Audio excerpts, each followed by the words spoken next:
Hey everyone, welcome back to the Quest Unlocked. Today, we are diving into Citizen Sleeper to Starward Vector.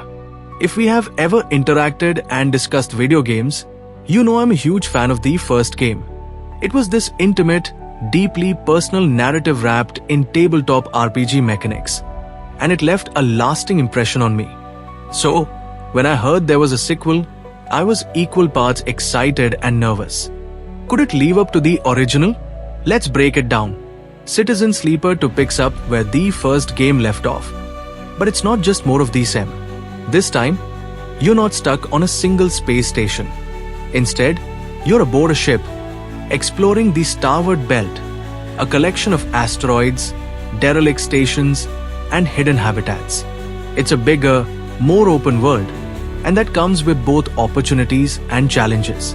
At its core, Citizen Sleeper 2 is still about survival, identity, and resistance in a galaxy dominated by corporate greed. You play as a sleeper, a synthetic humanoid with a human consciousness, designed to be cheap labor. But you've broken free, and now you're on the run, searching for meaning and a place to call home. The game's setting is a stark departure from the claustrophobic confines of Erlin's Eye.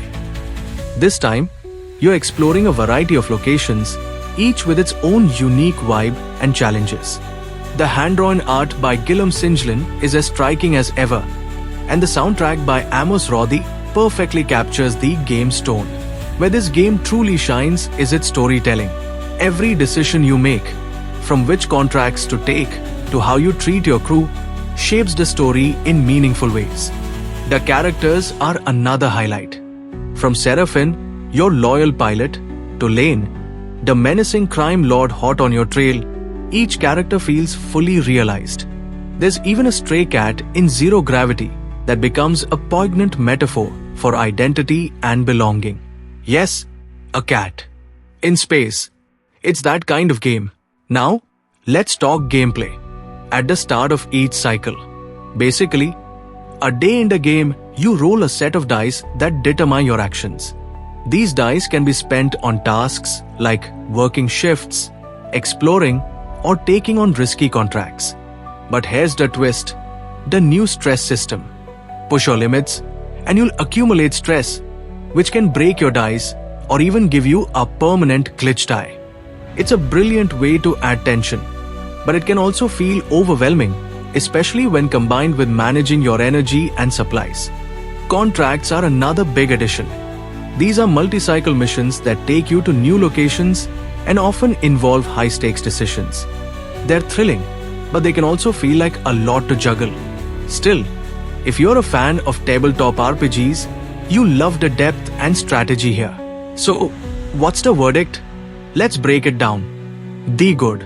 Citizen Sleeper 2 is a triumph of storytelling, blending emotional, thought-provoking narratives with branching paths that make every choice feel meaningful. The writing is sharp, the characters are deeply human, even when they're not, and the themes of identity, community, and resistance hit hard in today's world. Add to that the stunning hand-drawn art and a soundtrack that's pure atmosphere, and you've got a game that's as beautiful as it is immersive. And let's not forget the gameplay deep, dice-driven mechanics that'll satisfy any tabletop RPG fan, even if they can feel a bit overwhelming at times. It's a game that dares to ask big questions while keeping you hooked with its heart and soul. And now the not-so-good bits. Now, it's not all smooth sailing. The mechanics, while deep and rewarding, can feel overwhelming, especially if you're new to the series or tabletop-inspired games. Some storylines don't quite stick the landing, and the broader scope of the Starward Belt occasionally makes the narrative feel scattered compared to the tight focus of the first game. But even with these flaws, Citizen Sleeper 2 manages to keep you invested, thanks to its strong core themes and emotional payoff. In the end, Citizen Sleeper 2 Starward Vector is a worthy successor to one of the most innovative indie games of recent years. It's a game about finding hope in a hopeless world, and a reminder that no matter how broken we are, we can still find meaning and connection in the people around us. Is it perfect?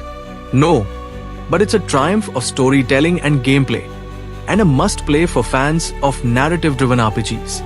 My final score for this is 4.5 out of 5. Now, if you'll excuse me, I have a crew to reunite with and a galaxy to explore. See you in the stars. Thanks for watching, everyone.